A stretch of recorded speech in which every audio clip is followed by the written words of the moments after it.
Hi everyone, this is Jen and I'm going to show you how to insert images that you have stored on your computer into a Word document. Now, here I am working in my document. I've zoomed out, and if you'd like to have this view where you have your pages side by side, you can always click View Side by Side. If you like it vertical, you can adjust that there. I like this view because then I can see two pages like this. And I like to see the article from afar. Now, the first step I'm going to take is I'm going to put my insertion point where I'd like my image to show up, and that's at the top of my second column there. I'm going to head over to the Insert tab, and you may have also inserted images from online before. Today we're just going to click on Pictures, and this is going to allow me to navigate to my folder. I'm going to click on Pictures, and the first thing it does is it takes me to the last place I had images stored. Some of you may recognize these images from my tutorials because this is the last one that I used. But I'm going to head over to the folders that I have made. I'm going to go into Cabot 101, into this semester, and I'm going to go into Module 5, and I'm going to go into Modrich files and pictures again, and there I've got my 4 images. Whew! So sometimes it takes a while to get there, but after you've inserted your first image, it will automatically take you here. The first one I want to insert is Bill, this guy. I'm going to go ahead and click on that one and click Insert, or you can double click on it. And it's going to go ahead and pop my image up there. And note that as soon as it is inside the document, it is in line with the text. So meaning that it's stuck there. It is not movable around here. But with it selected, you can also see that my Picture Tools contextual tab opens up. I can go ahead and adjust my text wrapping from here or from the text wrap menu here. You can see it says inline with text. I'd like to go ahead and make this tight or square, and you can see then I can click and drag it around and it's not stuck in the line of text.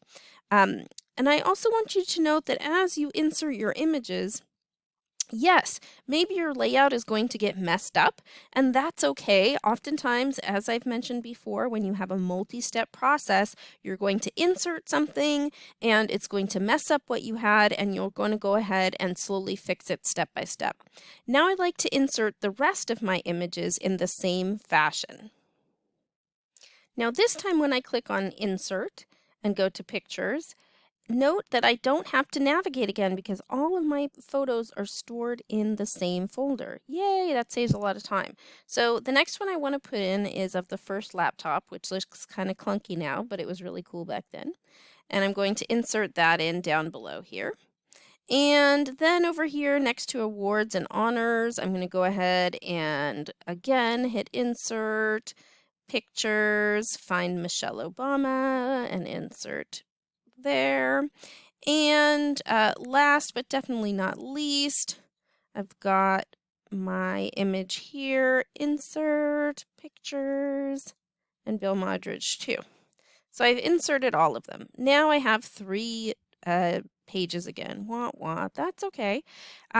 Now I'd like to go ahead and wrap text for all of them, and sometimes it's efficient to do this one after the other. So I'm going to go ahead and do wrap text, square, wrap text, square, wrap text. And again, I could do it from down here. I could do square here, so that would work too. So now, like I said, my pages, they don't fit as well as they did before. I don't want to spend a lot of time reformatting right this moment because I know I'm going to put in a footer and that's going to take up a little bit of space. So I'll play around with it when I'm done. But first I would like to apply some picture styles. I'm going to go ahead and move my images here a bit. And one thing that I want you to note that you want to be very careful about with your images and wrapping text. I'm going to go to my view here and zoom in a bit. And I want you to note to be very careful that you don't pop your words like this around an image. You don't want a single word sticking on the side. It makes it very hard to read or have your text broken up this way. So oftentimes it's great to drag your images right to the side or have them in between sections of text. You can even go ahead and change your text wrap to top and bottom so that you have even distribution there. But just be careful that you are thinking about readability when you have your images. I also want to remind you not to warp your images by dragging from the side or from the bottom. Wah, they don't look so good. So you want to make sure that if you do want to resize, you can use the sizing tool, or you can go ahead and click and drag from the corner, and that will keep the aspect ratio even. So next, I'm going to show you how to apply picture styles. When I have a picture selected, I'm going to go head over to my first page here. You can see in the picture tools that there are lots of fun things that I can do to this picture. I can use colors and fonts and effects and outlines and shadows and all sorts of stuff that we're not going to get into today. But if I want to use something that was quickly stylized, just like my text styles, there's picture styles, I can go ahead and select one. You can see this gives a frame. There's dark frames and light frames and formatting here and tilting and shadows and all sorts of stuff.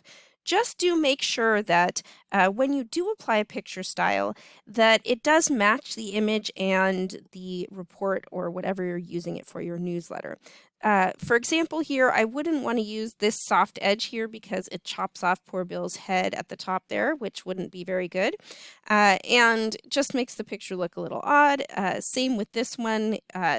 This doesn't really match the overall look here, so I'm going to stick with one that I often like. It's the drop shadow rectangle, which makes it look like it's popping out on the page, which is quite nice. I'm going to go ahead and drag it back here a little bit, and you can see it gives it a bit more space around the image. I'm going to scroll down again, and oops, my image popped up there. I'm going to drag it up to the other page. See, it's okay. I can go ahead and keep moving stuff around. I don't want my text to be cut off, so I'm going to go ahead and apply another picture style here. And perhaps the one that I like will be this reflection or something like that that makes this picture stand out. Just make sure that you are choosing something that is appropriate again for the article and matches the overall look. And that was inserting images from a folder stored on your computer and applying picture